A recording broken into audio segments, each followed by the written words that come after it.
We have a special guest today who needs no introduction. I'm going to call him George, but you can call him Bubba or whatever he prefers. We're really pleased to have George today because he was in the lighthouse service for 5 years at West Quaddy, and he has a lot of information. This was before the lighthouse became automated, so he had a lot of work to do out there, and I'm sure he can open our eyes as to what it was like to man a lighthouse at that time. He grew up in Lubeck, and he made the mistake of telling me that he graduated from Lubeck High School in 1974, which meant that I could go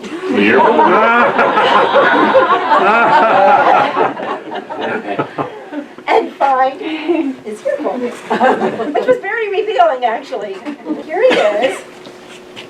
This beautiful curl right there. And I know this will come as a shock to all of you. He was named Class Clown. How appropriate. And going way back, here he is. Oh, Cute and handsome. Yeah. So if you're not too offended by that. No, listen, I'm glad you did that. Yeah, Now everybody really knows me. Now we have a proper We have a introduction. whole collection of yearbooks back there. It's quite a wonderful record to have. So without further ado, I'm going to turn it over to Bubba. You can see he's got a very well organized power plant here, and I expect him to behave himself. Well, my mother's right here up front. Thank you all for coming. Thank you. And before we even get going, I want to give him a big hand. Oh, yeah.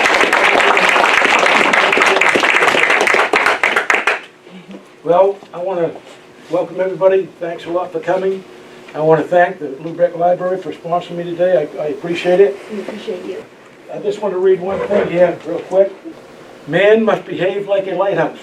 He must shine day and night for the goodness of every man. Okay, I'm going to start out. 1978, I was down at Southwest Harbor running small boats. And I did that for a year. And that was a very demanding job. Bar Harbor down there, Northeast Harbor, running small boats, a lot of search and rescue in the summer. My 4 years was coming up, and I had enough of that.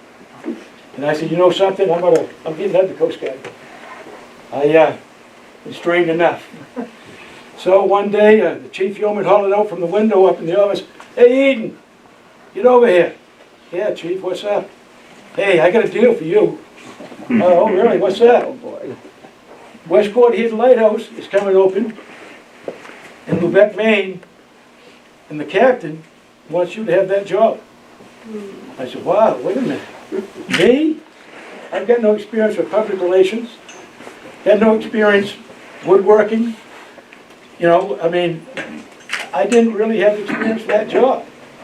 And then I'm going, okay, what's the deal here? Why have I been chosen? Okay, yeah, I did a good job for the Coast Guard, running boats and all that. Okay, but you know, there's other people more experienced and all that. Well, he told me, and I told him, you know, you're going to be officer in charge. Officer in charge, what's that mean? You don't know what that means? No, I'm an E5. I'm running small boats. I don't know anything about that. Well, you're going to be in charge of the whole station. And you're going to have 2 guys under you.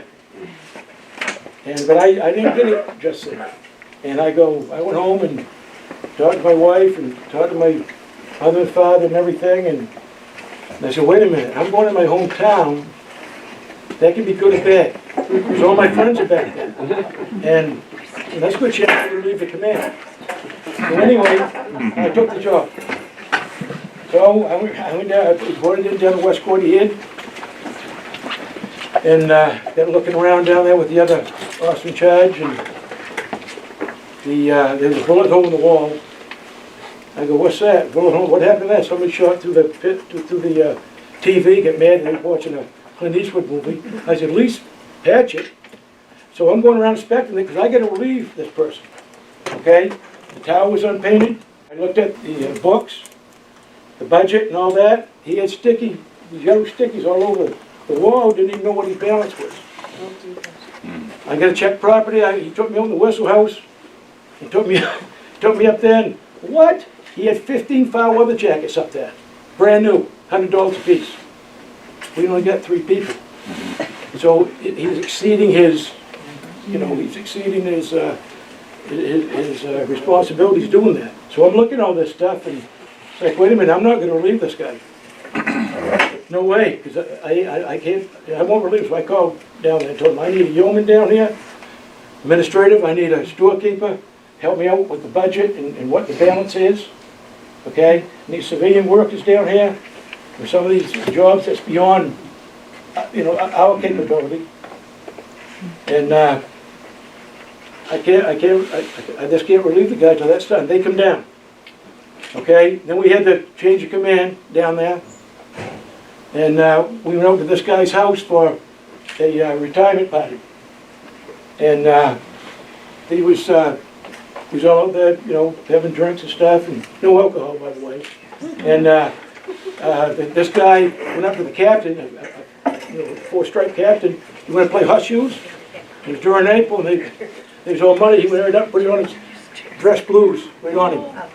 He's going down. He's looking at me, right, horrified. I gotta go. Eaton, I want to see you in the car. I'm going. Now I started to see what the whole thing was about. E5, 4 years in, they had me right by the neck. And he told me, you know what he told me? Eaton, I'll be back in 2 weeks. And that light better be painted, this place better be immaculate. I go, okay, Captain. So I went back to stage and told the 2 guys, guess what, gentlemen? Nobody's going anywhere for 2 weeks. We're here 2 weeks straight because my career's on the line right now. And I'm not gonna, especially in my hometown, West Quaddy Head Light, we're gonna, if you don't move, we're gonna paint it. That's what I'm trying to say. So anyway, we worked for 2 weeks. And I'm just gonna tell you this story. We had a Bosa chair, block and tackle, 2-fold purchase. The guy was set on, we take him all the way up the top and he started painting. Well, we had him tied off to a fence over here. Well, I was over there, this guy was up there, and I had the phone, and it was going crazy because they wanted to make sure that I better be doing stuff down there. The group's 100 miles away. They left me in charge of this place, in my own hometown. I mean, I had a lot of latitude there. And so, the phone rang, and this guy wanted to be untied. And, well, I accidentally grabbed that, and that thing went, here he comes. Right on the ground. And I go, man, he's gonna have broken legs. Well, I had called the ambulance up, and the guy strained both his legs. I was at fault. It was stupid. Okay, and I'm going, well, I ain't gonna last long down here. So I had to call the captain up and tell him what happened and send a message. And the captain said, don't let it happen again. The captain came back and inspected the place and everything and said we did a fine job. The captain and them would come down every 6 months to inspect the place. And I told the captain, well, wait a minute. I found all this stuff. You guys have been down here 6 months because, the log don't say it. Well, we must have missed that one. But guess what? With me down there, they was down there every 6 months. Captain called me every month just to make sure that, having a little talk, father and son talk. Anyway, I was very blessed to get that job. I was very lucky. That don't happen. What year did you start, Bubba? I started in 1978. 1982. Were you actually living on the lighthouse property at that time? No, I was the officer in charge. I had 2 guys under me living down at the station. I lived off the property. But I'd be, like I say, I was in charge of everything. The operations and all that. Everybody knows West Quaddy Head Light, the red and white stripes, 7 red and 8 white, and the white's painted like that. It's a day mark for vessels coming in, and good visibility. They can see that. Hey, look in the chat. West Quaddy Head. How did we make it that? And the big thing was the light. Was a beacon. We had a 3rd order Fresnel lens up there, made in France. All kinds of prisms on it. We had to keep that shining. I mean, we had to clean that every day. Okay, to make sure that light beams out there for at least 18 miles. Then we had a lamp changer there with 2 2,500 volt lamps in it, and when one blew out, the other one would rotate and come on. And, you know, but when you change one out, you had gloves on. Because you didn't, you get your human, you know, oil on there, it would blow up on you. You know, we had a foghorn out there, a air-operated foghorn, 2 blasts every 30 seconds. We had to go out there and turn that on. Eventually, down the road, we had one that, when the fog come into it, it automatically come on. We had a generator for backup power. We had everything pretty well up to date there. The house, 1.5-story house, as you come in the kitchen, and then the living room, and then my office and the bathroom. There's 2 back bedrooms there where the 2 guys stayed. Like I said before, one of the biggest things was PR, public relations. I told them, everybody come. Everybody come. They'd be busloads of, now you gotta walk down and all this jazz. When I was there, they drug buses down. And we'd be all day taking people up there. That's our job, because you're paying the money for us to be there. And that's what we did, and I met a lot of nice people. But I'll tell you one thing. After going up and down, 3 of us did that. And going up and down all day, I mean, he was pretty well tied out. Now, I was responsible, like I say, for the paperwork, the budget, everything down there. The duty was 2 days on, 2 days off, every other weekend off. Well, guess what? Every 4 hours, you would call in the weather, the Joe Sport. You had to go outdoors and actually, get the weather and everything. Okay, you had to go out and make sure the foghorn's on, the lights blinking, the light, 2 seconds on, 2 seconds off, 2 seconds on, and 9 seconds off, 15-second duration. They had to go out there and time it and write it in the log. Okay, but that's you go, and I stood duty down there, and I'm going to tell you about that later. But anyway, you do that for getting up every 4 hours for a weekend. You're pretty well smoked when it comes to Monday morning. You need them 2 days off. And I stood a lot of duty down there, and I didn't like that 4-hour shift. Every 4 hours, call the weather in. But like I said, we had, we had good support from Southwest Harbor, the captain, all them. And the thing is I tried to. My job was to mentor these people, and if they wanted to become a boatmate, I was a boatmate. I was a first-class boatmate, E6, and the guy wanted to strike boatmate, so I was trying to help him, get so he could advance too and everything. And but being at a isolated light like that, okay, it isn't for everybody. Okay, you're down there all alone, 2 days on, a weekend on, you're there all alone. And your imagination can play tricks on you. And I went through quite a few people down there. One time I went in, and the guy wanted to jump off the lighthouse. Yeah, he just, it got to him. So we had to get him out of there. Then we had another guy that we had to take him out, almost the same problem. So I get rid of, not rid of, they had to leave. Then I'm saying to myself, wait a minute, am I gonna go nuts next? And but it was hard to get people with her to stay, that, and finally at the end, I was the only one there. I was the only one there for 2 months at the end. It was hard to get, but back then, which I found out that they didn't want, I won't say, the undesirable people, they don't want them at the group in front of everybody. They want to send them to far off stations and let George Eaton deal with them. Okay, and it was very difficult. I got to tell you a story. I was down there one night, all alone, about 2 o'clock in the morning. Okay, and I'm going to tell you folks, I couldn't sleep down there. I was scared, I really was. I had the lights on, the lighthouse and everything. I was scared, down there all alone. So, about 2 o'clock in the morning, I heard the banging on the door. And I wonder who that is. I opened up the drape like that, and I didn't see no cards.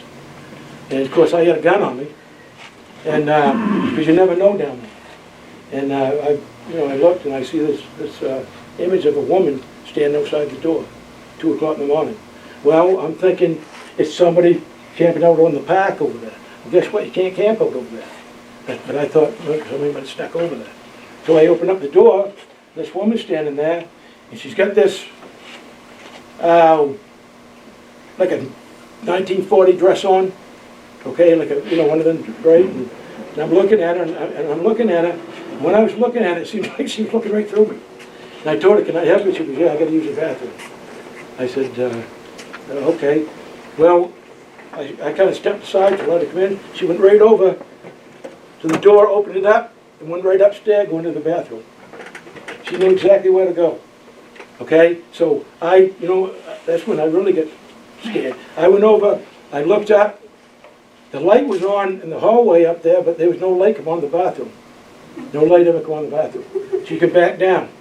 She could back downstairs, and went right out the door, went out towards the sea. I never slept, that was, the next morning I went and got the Ranger Thompson, Raymond Thompson. And I don't know if it's a ghost, I don't know what it was something strange. But anyway, I see Thompson, and asked him, anybody over there, you got any footprints, any vehicles? He goes, no, nobody's down there all night long. But guess what? Down the road, Raymond seen the same person. Yeah, we come down to Tippy, remember Tippy's restaurant? I went down there, I seen this woman, tried to describe her and all that. Raymond seen the same image. Okay? I never see that, I never see her, I never seen her again. But, that really, that got to me. So I was down there one night, we had a northeast snowstorm, a bad one. And I'm down there all alone. And the power goes out. I said, well, I'll go over and, here I am. You ever see the movie The Shining? I'm over there on a flashlight. So I go there. I got a brand new generator. The generator wouldn't start. I go, you got to be kidding me. I kept it wouldn't start, and I'm going. Then I got out the door, and I'm looking at the house, and I'm going, I ain't going back in there. No way, no way. So what I did, I hate to say this, I slept in my truck, boarded the windows up, and then in the morning I heard the plow coming, and I hid so I didn't want the guy to see me. Yeah. So I know that people did camp out there. Right.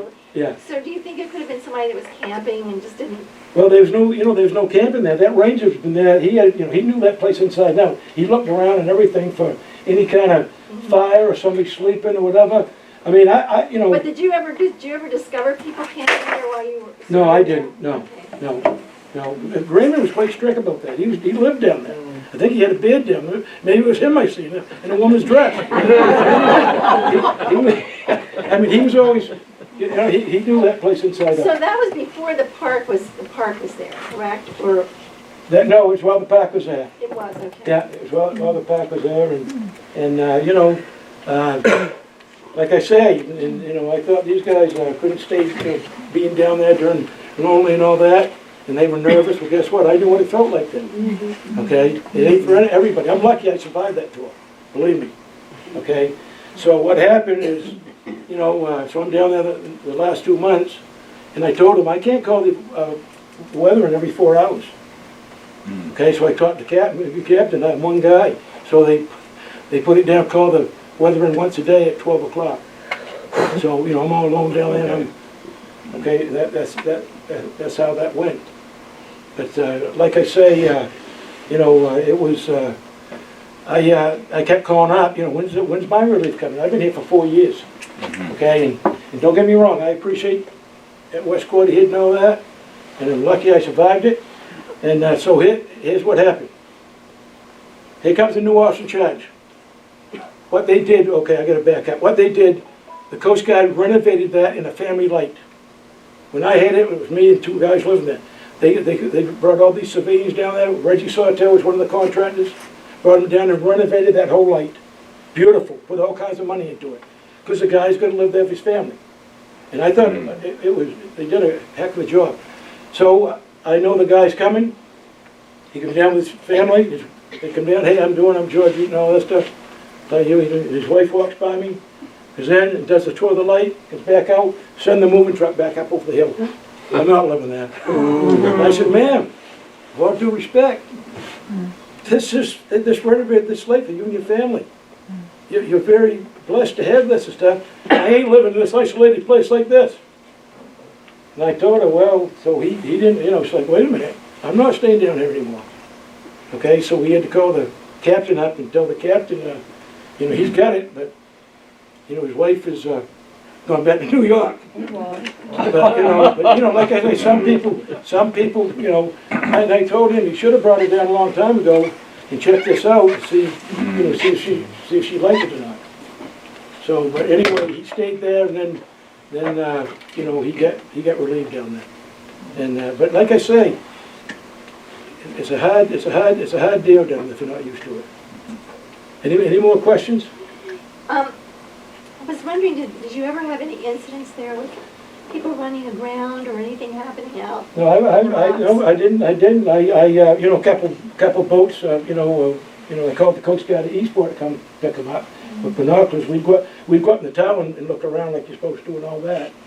And but no, I never had no groundings. I'll tell you what happened one night. It was during August. I was there and I went outdoors and I heard this growling and I go, what the heck is that? So I got over by the fence and it was whales. Had a bunch of herring caught in a cove. They was in them, it was wide water. They was in August. They was munching right dark out, munching right down on them. Yeah, it scared me half to death. I thought a sea monster was gonna. But they, like I say, that the tour was interesting and everything. Like I say, I learned a lot. Okay, learned a lot about personnel, how to manage personnel, and get to know, what they liked and they didn't like. And I left there, went on a 65-foot tug in Southwest Harbor as the XO. Were you required to keep a daily log of all the activities? Yes, yeah, we kept I'm glad you said that. We kept a daily log and, Everything. Everything. Any instance or anything, because you get it, it's documentation. Down there, it's all documentation. That's what it's all about. Did you document your late night visitor? Well, no, I didn't know. Forget me on that one. No, I didn't document that. I thought people would think I'm crazy if I told them that. But, I can't say the day that was a ghost. I wrote ghost up here, but I can't say, I don't know what it was. I forgot to tell you, we had a radio beacon down there. And the radio beacon sends a signal out to a ship. They get a radio directional finder. There's a line goes out. They get another RDF over here. Another radio beacon over here. Them lines cross, and they take a fix, and they know where the ship is. So that was the important thing, that radio beacon. We had to go in there and check that every 4 hours. And if that was down, I ain't wrote so many messages in my life. Every time, I had to write all these messages when anything went down to cover my, what. Is that connected with Cutler? What's that? Is that connected with the radio station down in Cutler? Yes, it is, yeah. I knew the big game by then after about 6 months down there. Because they had me. Eat and jump. Okay, how far? How far, sir? Okay, that's the way it was. Yes. You said you went up in the tower, the lookout. You're talking about the light tower, not that big tower that's... No, the light tower itself. Yeah. Yeah, 83 feet above sea level, 49 feet tall. We'd go up there, every 4 hours you had to go up there too. Even when they lit up and all that, you had to go up and make sure the prism and all that, everything was in order. Did that lookout tower, not the lighthouse, but the lookout tower, when was that used? Geez, that was used in the 50s. Yeah. Long before that. Right. Yeah. I've been up there, believe it or not. I'm scared of heights, but I went up there. No, I'll never do it again. And I had enough trouble going up inside that the lighthouse itself. Yeah, because I was scared of heights. Well, another thing, when the foghorn wasn't working, okay, when it's zero visibility, we had a bell. Okay, and we had to go up there and hit the bell. How often did you have to hit Once it? every 15 minutes when the foghorn. Wow. But I'll tell you something, between that foghorn and that bell, I don't know, what are you guys saying? I can't hear it. Anyway, that one year, that fog, I think it was like 34 days the fog was in down there. That's very depressing. It really is, for everybody. We all know about it. You guys know the station better than I do. But I'll tell you one more thing. I used to lay there at night, all alone, and I used to hear walking upstairs, and I used to hear this, you take a cup, an empty cup with a spoon in it. I'd hear that out in the kitchen, and I'd automatically go up and go look and see, you know. But after a while, I said, you know something? I ain't doing that no more, because I might see something I don't want to see. But I could, you know, I wasn't going crazy. I heard that stuff, okay? We don't know what God is doing around us. It was God, that's what it was. How long has the lighthouse been there? The lighthouse been there, okay, they had one built in 1808, and then this one was built in 1858.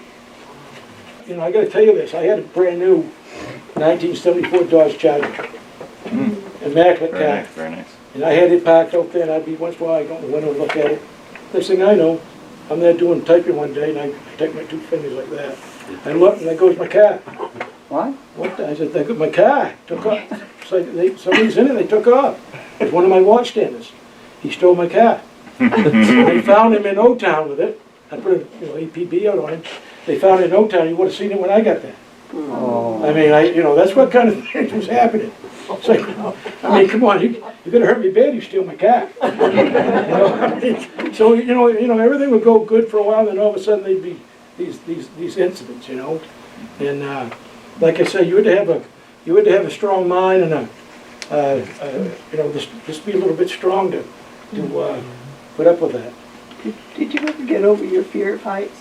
No, No? no. So every time you went up there, you had that kind of stress? Yeah, well, I went up and like this. Oh, yeah, I Down know all again. about it. Like that, and you know, but you know, when we had, you know, we had the tour buses would go down. We had, after a while, I just, you know, I had to. I didn't know. I know I'm still scared of heights, but we'd have tour bus go down. It's all public relations. You don't know who's on this tour bus. Might be a senator, admiral. You don't know, so you take everybody up, and everybody goes up, and if it takes all day, that's the way it is. And they used to come down by droves. And I'm going, wait a minute, can I even eat my sandwich? You know, that's what we're there for. That's the thing. And You know, we can have some really dramatic storms here, Yeah. nor'easters and such. And sometimes when I hear the wind whistling and Oh. stuff blowing around, I think about being out at that lighthouse and what it must have been like during those storms.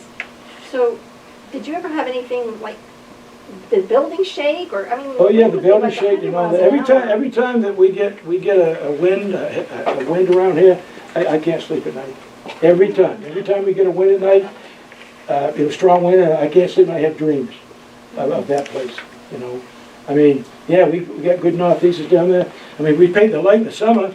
Come January, it looked like somebody took a you know, sandblaster. But you know, I mean, it was constantly down there maintenance. You know, we did what we could. We had civilians from Southwest Harbor. I put an SSMR in, a shore maintenance request, for things that we couldn't do. I'd write them out, send them down there, they'd make a decision, and send them up, and they always was good about it. They always sent civilians up, and they did a great job. They made that, them the guys that made that lake really good. I put a lot of requests in, because there's a lot of eyesores down there. But no, the wind and all that. I didn't sleep at night, the wind was rattling.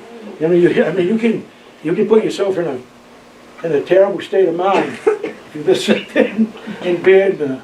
I gotta give the weather in 4 more hours. You know, I mean, not many people can do that. And like I said, after when they did a weekend duty, you know, then they had 2 days off, and then I told them, your 2 days are off. You know, you want to take off whatever, because you need the rest and all that. I used to let them guys my crew go to Cutler, okay, they had a base down there, they had a place, you know, what they call a commissary. You get down there and get food. And I used to let them go down on a Friday. They'd leave 8 o'clock, they'd be home by 1.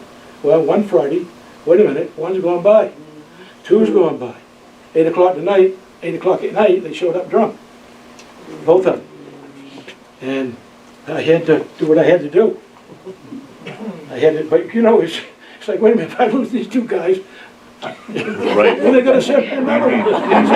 So what I did is I told them, you know, you guys can't do that now. You can only, you know, I was getting new guys in, you know, and I'm not send myself, you know something, I gotta turn this right, so when I leave, I gotta have somebody here with me. I can't do this all alone. And but they made a mistake. Sound like they were sending you people that needed some sort of rehab or something. They sent me people that well, I shouldn't say that. They sent me derelict. I went into the station one morning, the guy was naked on the floor, drunk. Okay, they had to give him, he's gone. Instead of rehabilitating these people down at Southwest Harbor, they sent them all up to me because that's the way it was then. Today, it don't happen like that. Zero tolerance. They throw you out. That's the way it should be. But they're all human beings too. You don't know what kind of problems they got and all that. I went in there one morning and opened up one of the publications. And the ounce of marijuana fell out. And I went, you guys can't hide the marijuana better than that? I go, hey, you guys come over. Who's marijuana? Nobody. I said, Oh, yeah. yeah, who's marijuana? I said, two guys. Who's marijuana? I don't know. Oh, no. Well, I'll tell you one thing. I catch you guys smoking this marijuana down here. We're going down in front of the captain. Well, I finally caught him. Caught one of them. And it's hard. I mean, I put him on report. We get in my car, we're in service dress blues. I got to drive with him down to Southwest Harbor. Then I put him on report and go in front of the captain. The captain gets us down there and, okay, you're fined $500. You're restricted for a week. Okay, you can take you back the light. Oh. No, they don't want to deal with that. The captain, I didn't have that authority to do anything really to him. I had to take him down to the captain, and the captain made the decisions. Would I want to do it again? No, not after what I know. Could you, if you wanted to have stayed longer than 4 years, could you have stayed there? I mean, how long? It was a 4-year tour. is that? 4-year tour. Yeah, I was That's nuts. long enough, huh? Yeah, I was nuts when I went out. And no, it was a 4-year tour and everything. The captain, he's down to Southwest. He called me up every month. Talk father and son talk. It's like, yeah, I don't think you know what's going on. But anyway, that guy, I got that job, and I didn't understand why I got it. I did a good job with the Coast Guard, but everybody does, running boats and all that. But it boiled down to the captain liked down easters. That's what it boiled down to. I finally found that out. He liked me. It's like, wait a minute, I can make Admiral now. You give me a good report and everything. Anybody got any more questions? Yes. Yes, dear. Two, actually. What was the highest wave you ever saw while you were there? And also, when did the lighthouse become automated? When was the last? 1988. 1988. The highest wave I seen? Well, let me see. Graham and Ann's over there. I would say, I don't know, probably 30 feet. Yeah. You get down there and you really watch the swells and all that and everything. You see them. Yeah. Because I'll tell you why I know. Because I was over 30, 40-foot seas on Coast Guard ships. Oh, wow. And that 65-foot tug out of Southwest Harbor, I was out there. We went off mountains, at Rock one time, 25 miles offshore, and almost rolled over. And a round bottom tug. Shouldn't have been out there. How about lightning storms? Did it ever get the lighthouse? The lightning we had rod? severe lightning storm, but it was grounded. The ground, the house, Right. and the house and the lighthouse and everything. And but we had I forgot to tell you, we had a water system down there, a water cistern downstairs for in case backup. And I never drank out of it. I can tell you that. And I get down there and I don't know, where's the cover of this thing? Where's the cover? Okay, you want to feed the dog that, go ahead. But anybody else got any questions? Yes, yeah. Wintertime, inside, how cold? How cold inside? How cold inside? Were they heated? Oh, yeah, we had a nice furnace and listen, turned it right up, you guys are paying for it. Yeah, it's so hot in there, you wouldn't believe it. The Whistle House, I mean, I had I think it was a $40,000 budget. And I didn't buy no 15-pound weather jackets either. So it must have been wood early on, wood heat. Yeah, it was early on, yeah, me and Lucky, listen, it was, we had oil heat and everything, and we had 275-gallon fuel tanks. I mean, I think one winter down there, I think I went through, almost $7,000 worth of fuel. Yeah, I mean, the Whistle House, you wanted all the machinery over there in the Whistle House. You gotta have the heat over there. Yeah. Falcon running that, Yeah. running the light and all that. Light bill was astronomical, and but I was always asking for more money, and usually get shot down. But like I say, I wasn't that good in math either. Wait a minute, Eaton. You got the wrong figure. I mean, you're gonna give you that. It was one of these deals where you're in lighthouse, you're kind of the jack of all trades, but master of none. Yeah. Was that considered sea duty, or did you make the distinction in the Coast Guard? No, that wasn't sea, down lighthouse? Right. Yeah, that wasn't sea duty. Sea duty in the Coast Guard is any vessel that's 65 feet and over. So I got my sea duty after lighthouse because I was on a tug for 4 years. 65-foot tug out of Southwest Town. We broke ice up the Penobscot River for 4 years straight. That was a circus too, believe me. And but I got my sea duty there. I had out of 26, I had I think it was 14 years sea duty. Yeah. I was on the Tamaroa, the Perfect Storm. I was the chief boatswain on that E7, and that was another thing that shouldn't have happened. So you had to take people, visitors, tourists up into the right. light. Yeah. Well, it's such an incredibly beautiful place there. I'm sure that people probably a lot of times said, "Oh, you're so lucky." Oh yeah. Oh yeah. No, I heard that a lot. Then I'd look at them and go. I was going to ask, well, how did you react to that? Did you react in your way, or did you react as you really felt? No, I had to be sweet, and it's all public relations. Yes, Steve, you're exactly right. How did you notice that? I'm so happy down here. This is fun. Yeah. Before there was a Coast Guard station, it was a lifeboat station. Right. Yeah. Was the lighthouse there before they actually had the Yes. surf boats? Yeah. See, the lighthouse down there, that was probably back then like an 8-man station. The lighthouse was. Yeah. And then they built the search and rescue station, and then they made the light a family light, and moved the rest of the guys over there. They had an officer in charge of the station, and he was in charge of the light. In the early days of the lighthouse, I mean, long before you, Yeah. didn't they actually walk the beat around? Yes, they did. Yeah, right around the shore. Yeah. Yeah. I didn't want the captain to know that. But no, they did all that. I mean, they had it hard. We really didn't have it hard working. Like, you know what I mean? Back then, these lighthouse keepers, I'll tell you, they worked the what off. I mean, you imagine going up there and you gotta put fuel in that thing. It's like all these old guys are wickers. They put a wick in there, light it, and have to stand there for 15 minutes. And then they'd just get on the light and they'd blow out and they'd have to go out again. I mean, because the fuel was no good. I mean, them guys, they did all the maintenance. I mean, them guys, they don't make men like them no more. And like I say, I went down there, it was all modern day. I stayed down there for dinner with the crew and stuff, but we didn't eat very good because nobody knew how to cook. But another thing, I had inspector quarters, and I can't, I know they're living there, but it's got to be squared away, because you don't know when it. Well, here's what happened. I got to tell you this one more. I was down there. We was painting. I told the guys, "You guys worked hard today. Here's what we're going to do. 1 o'clock, we're going to go in the light. I got a 6-pack of beer in the refrigerator, which is, I could do that. We're going to have a beer. Okay, everybody happy? Okay. This is a true story now.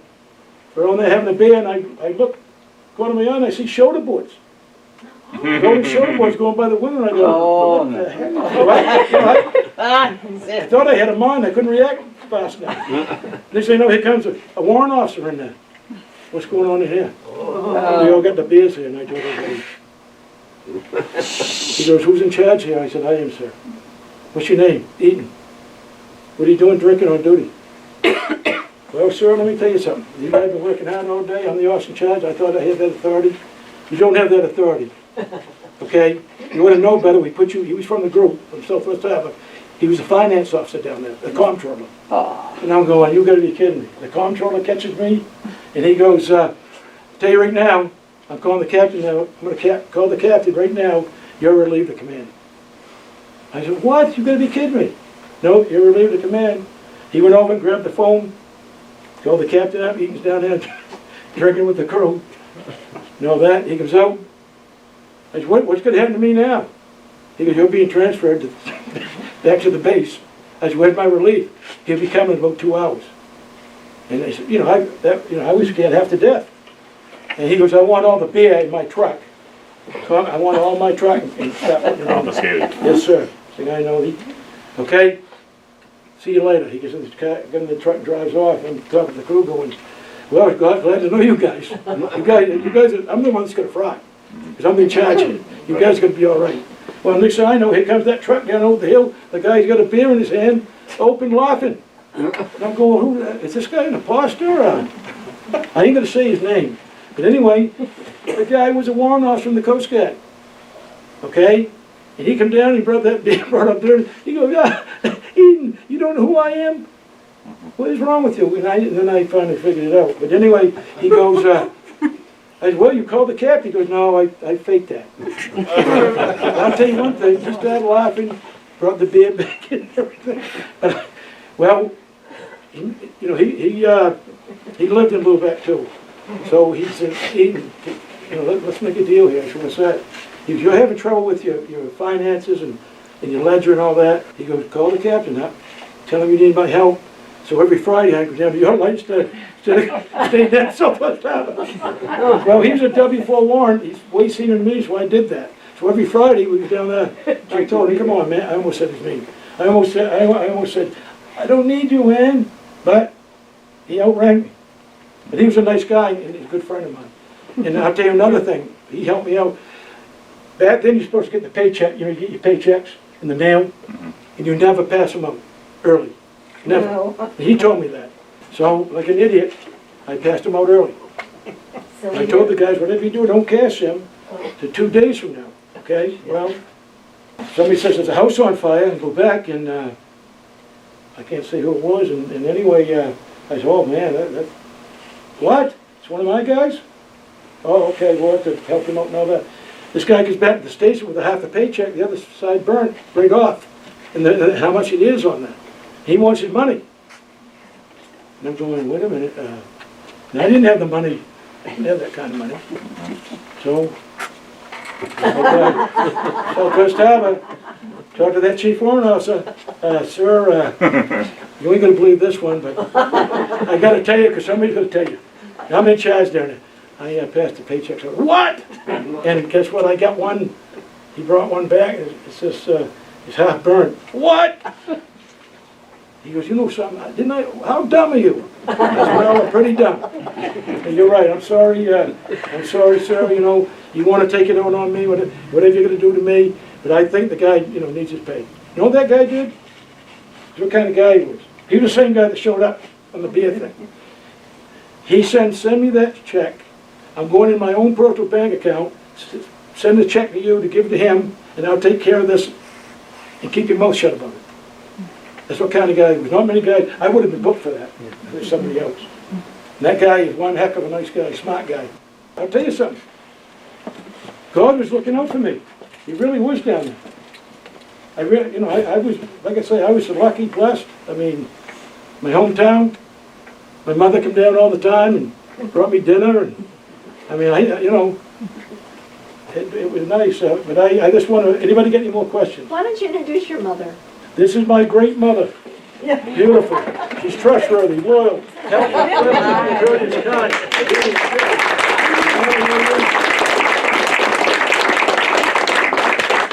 If it wasn't for her, I wouldn't be here today. I mean, what I mean is, she brought me up right. And guess what? I thought I could get away with this, that, and that ain't the way it was. You don't know how many times I got grounded. And that got me ready for West Court Eaton. But no, my mother, wasn't for her, I'd be nothing. Anybody else? Did you cover everything on the storyboard there? Yeah, I think I did. Yeah. No, I got to go Edwin and Hazel. Edwin Eaton was assistant lightkeeper down in West Court Eaton in 1885. Okay, that's my great grandfather. Okay, and I didn't learn this until not too many years ago. It's like, wait a minute, I never seen him though at night. And then I wish I would have. You could have given me a few tips. But anyway, it's like, wait a minute, that's cool. My great grandfather, now I'm a lightkeeper. What a story. His daughter, Hazel Eaton, was born at West Court Light. Okay? She ran away as a teenager, took off. Yes, Dick. She was born in the lighthouse itself. Yeah, the light, not the light, the home. The yeah, lighthouse the home, itself. right. Yeah. And but she took off at a young age and took off and joined the circus. Wow. Seriously? And she was knew the Houdini's well. Houdini and his wife. She had a motorcycle riding a motorcycle in the wall of death. Oh. That's what she did. Okay. She had one crash and almost killed him, she got right on that again. Jeez. Okay, and that's what she did for a long time, They ended up owning the whole thing. circus. Yeah. They traveled throughout the U.S. and Yeah, Europe. she was, they got pictures here, she was noted for, you know, imagine getting in that tunnel thing and going around and around. I mean, one screw up, you're done. She had, you know, you gotta have courage, you gotta have strength, and you better be very focused, exactly. So we found all this stuff out that were, you know, that were related to them, and it was quite a thing. You know, had a lot of history down the West Road. He had life. My great-great-grandfather got his annual salary down there for a year, $480. Yeah, For a year, wow. for a year. Yeah, I got the logs right here. Now, if they were gonna pay me $480, I would've walked off. No, that was a lot of money back then, I guess. So would that have been the light station when Edwin was there? Was it what he liked? Yeah, oh yeah, it was the state, they, you know, in 1808, they had this, another light in the station, and that burnt down. Oh, Then they built another one in 1858. He wasn't the in charge of it, he was assistant lightkeeper, Edwin was. And we come across that, Dickie found it and everything, and it's like, well, geez, you don't know who you're related to. that's good. You know, be surprised. Yes, sir. Wasn't there an Eaton that founded the Coast Guard? Humphrey Eaton, first commissioned officer of the U.S. Coast Guard. Yeah, Humphrey, he was buried up there in North Lubeck to Peter Boyce's. But wasn't he a Eaton? Yeah. Yeah, Y. Y. Yeah. I like to think he's a E-A-T-O-N. Okay. But they put a Y there, they screwed up, I don't know. The Y is silent. You look at Humphrey Eaton, he looks just like Evan. Exactly like him. And then they transferred him in 1974 to his body and everything down to the Coast Guard Academy, because he was like I said, the first commissioned officer in the Coast Guard. And I'll tell you, I don't know if you ever read the bio on him. He commanded like 5 or 6 boats, revenue cutter service, and he was, you know, he was quite a man. Well, I heard this through the grapevine that before the Coast Guard got there, somebody dug him up and took his medals and sword and all that. I hate to say that, but That's horrible. he would have been buried with his medals and sword. He would have. You know, that's what the tradition was. And anybody would do that, just to, you know. I just don't understand it. Was he originally from Lubeck? No, he's from New Hampshire. New Hampshire, yeah. But when they found his grave, that pine box was in perfect condition. Yeah, it's on a hill, and all the rain and stuff would fall off. You know, there's a little bit of water on the bottom. This is what I read, and but it was, you know, the coffin was in almost perfect condition. Pine.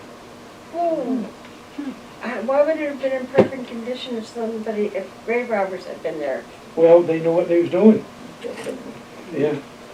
I mean, you can take a cover off that and put it back on, you know. Some of these guys, you know, what kind of capabilities you got and how good you are at carpentry.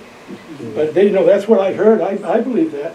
Because he would have been buried in his, a commissioned officer in the Coast Guard, the first one, he would have been buried with his dress blues and his ribbons and his sword. Yes. So they must have opened the casket in order to find that the swords and the medals were missing. Yeah, but you know, I mean, Lubeck, after 8 o'clock at night, you can do whatever you want. You know what I'm saying? Any more questions? I thought you guys had a lot more questions. Anything, give me anything. How hard was it to be in your hometown with friends around and family as far as working all the time? Well, it was hard. Yeah. Because that's what, I'd be down there typing, I would do a report, here they come. Hey, Bubba, man, how you doing? Hey guys, I'm sorry, but I can't take a ride with you. I can't, I got to get my paperwork done, please. I'm not saying, you know, can we come in for a cup of coffee? No. Yeah, okay, come on in. Guess what? This turned out to be repetitive. And finally I had to say, you know something? This is it. And you know, that they didn't understand it. Because they didn't know what, so after, you know, I told them I can't, during the work day, after work day, you guys want to meet me up on the hill at 4 o'clock? I worked 8 to 4, and I stood duty and all that. But when I was done at 4 o'clock, you want to meet me up on top of the hill? You want to talk to me, whatever, we'll do it. But I'm asking you, please, with respect, do not come down here and bother me while I'm trying to run the station, because I can't have that. And of course, they didn't like that. So I made a few enemies, I guess. But, you know, that's how, nobody, you know, I told them one time, that nobody come to your work and bother you all day. Right.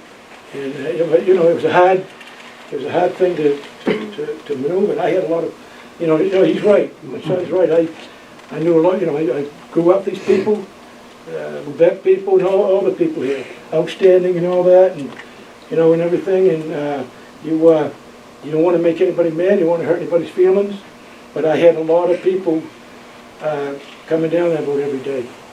And, you know, once they got a cup of coffee, hey, you might have another one? I got another one. So like, wait a minute, noontime now, we've been here since 8 o'clock. It's hard to kick somebody out. It's hard to kick somebody out. So, Why did you choose Coast Guard? I chose the Coast Guard. Let me tell you something. I was, you know, when I was growing up, I was never around the water. I was never. I mean, I was by the water. But I never was. I was never in boats or anything like that. And matter of fact, I forgot to tell you this.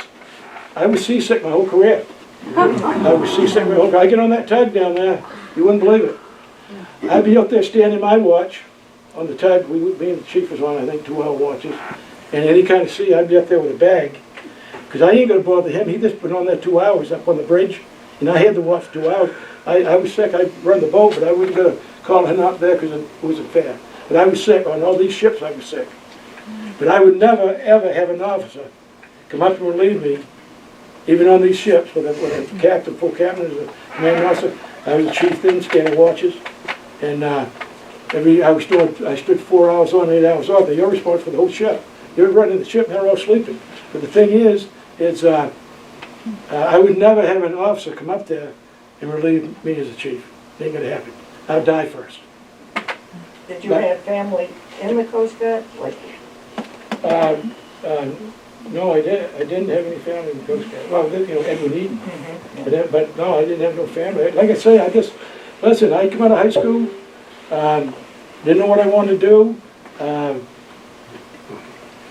My mother said, you better do something. I said, okay, I'll sign up for the Coast Guard. And I did, but the thing is, I tell you, you know, I joined the Coast Guard because years ago, I had a guy that drowned, one of my friends, and I couldn't save him. That's why I joined the Coast Guard. It wasn't going to happen again. That's life. So were you involved when you were in the Coast Guard, later on when you were going to sea, were you involved in a lot of rescues? Yes, oh yeah. We had to, what really bothered me is we did Haitian operations, and I got on a 270 out of Boston. I was the chief of the boat, the hired enlisted guy on there, and you know, and that was another new thing. Captain gets me up there and goes, we got these Haitian operations, and I don't know if you've ever been on them before, but it wasn't a happy time. He was right. On what operation? Haitians. Haiti, you know where Haiti is? The poorest country in the hemisphere. Oh, from the boat people. Yeah, the boat people. Oh.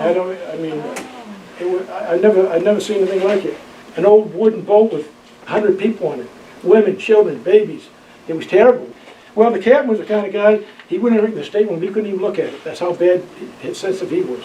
But we had to do our job. We had to put gloves on and all that, and, go pick these people up, put them on the flight deck of the ship.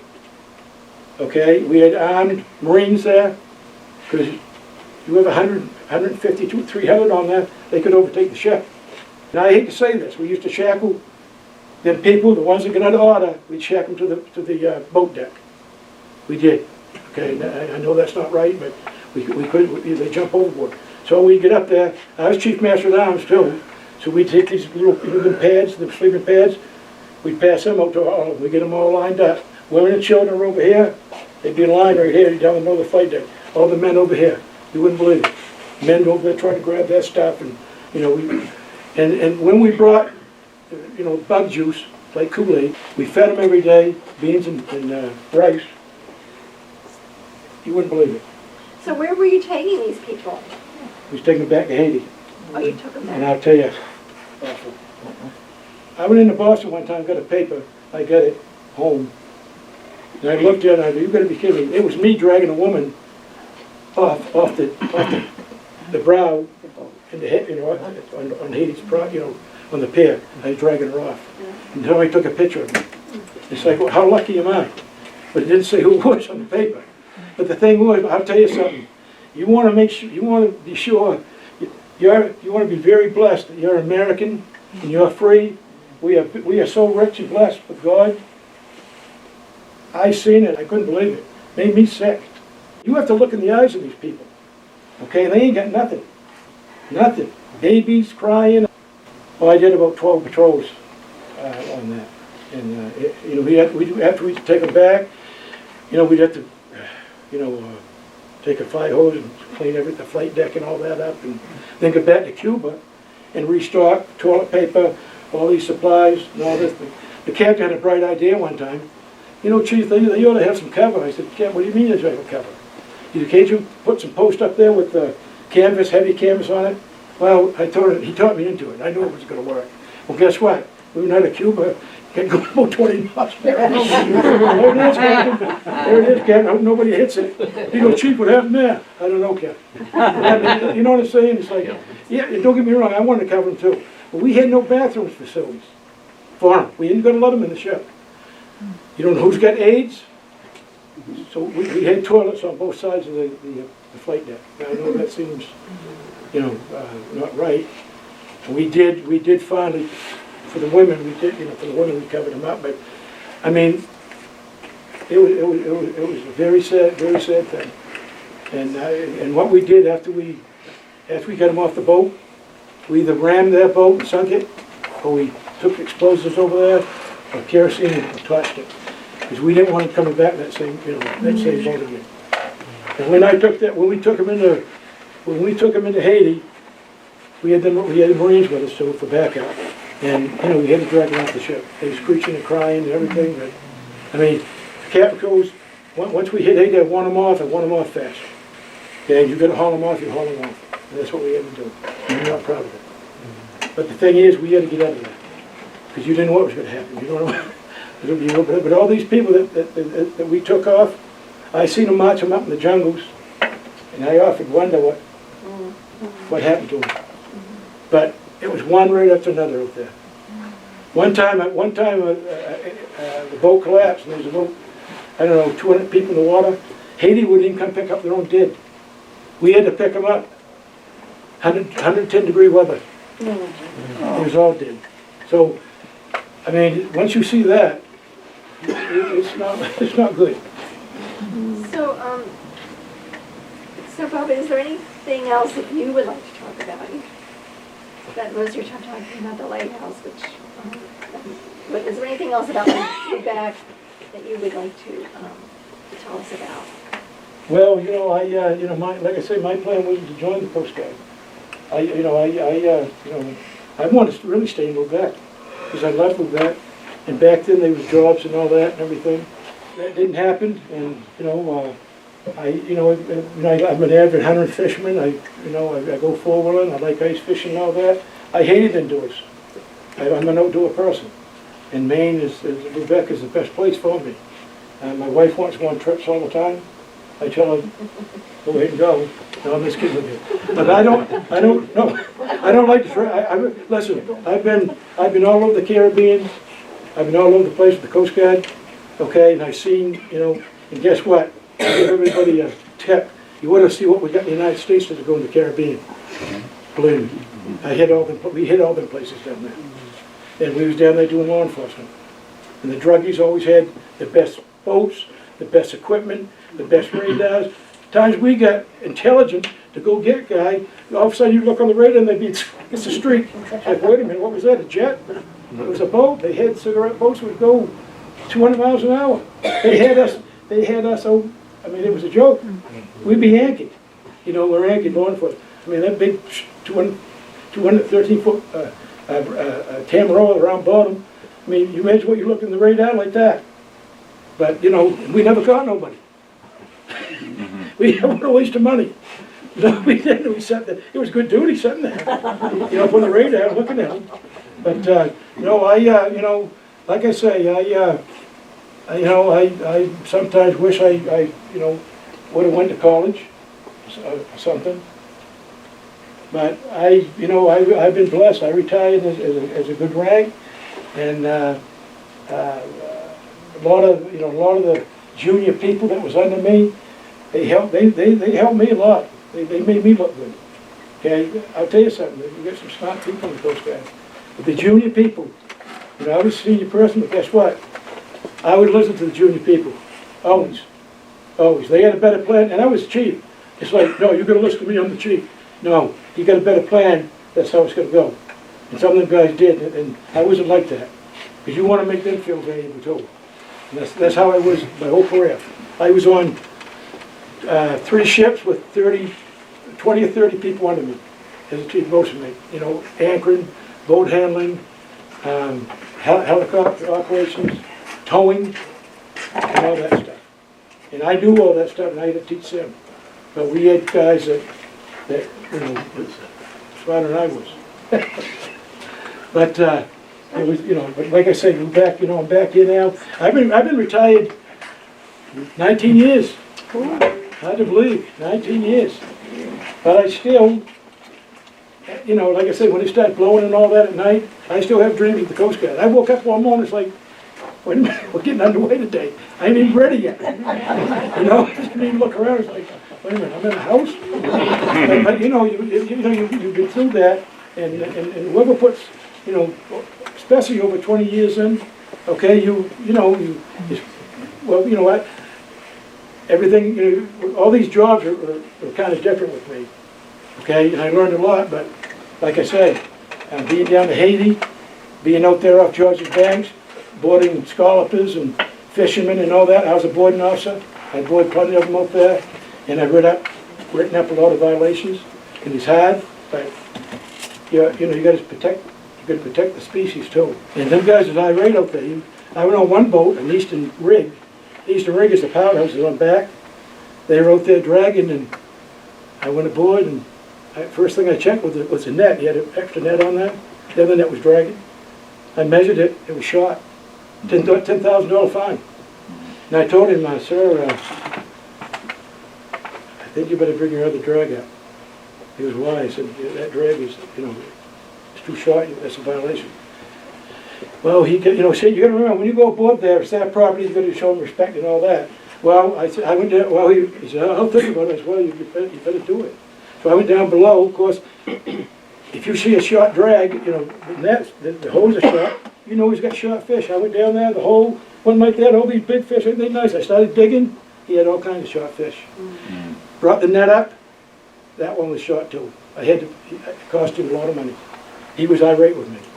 And I told him, sir, you know the regulations. What do you think's going to happen?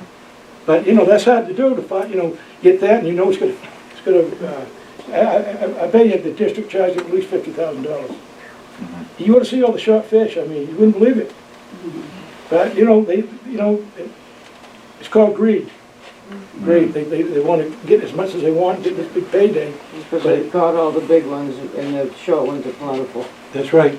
That's right. Yeah. And I've been on board them where they just dragged in, start throwing them short fish off immediately. Yeah. That's what they're supposed to do. When they bring the drag up, throw the short fish right over. It's like it's no brainer.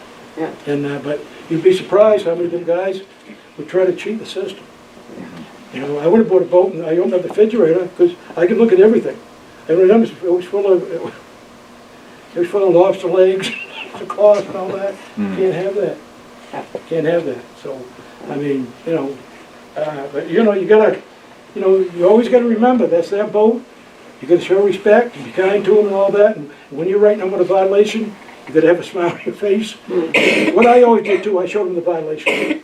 Why? I can't make this stuff up my head. And that helped out too, because I didn't write this law. The United States government did. All I'm doing is enforcement. I haven't got nothing against you, and but like I said, I bought plenty of boats up there. One day I bought about 20 scallopers off Jonesport. I told the cat, let me do all the boards today. I know all these people, right? And it was interesting. Put it that way. A lot of them didn't have their certificate and numbers aboard. So you gotta be kidding, how do you forget that? You know what I told them? Fully drag wouldn't get them. I wanna see it, they go in and come back out again. Now, I could have violated them right there, but I give them a chance. But, anyway, like I say, them years are gone, and I appreciate you guys coming to this. I appreciate you filming this, and Darren History, maybe some other people watch it, maybe they'll learn something, and hopefully we'll get some more Coast Guardsmen up there. This is to remind you of your. Thank you very much. Thank you. All right, who's got the whiskey?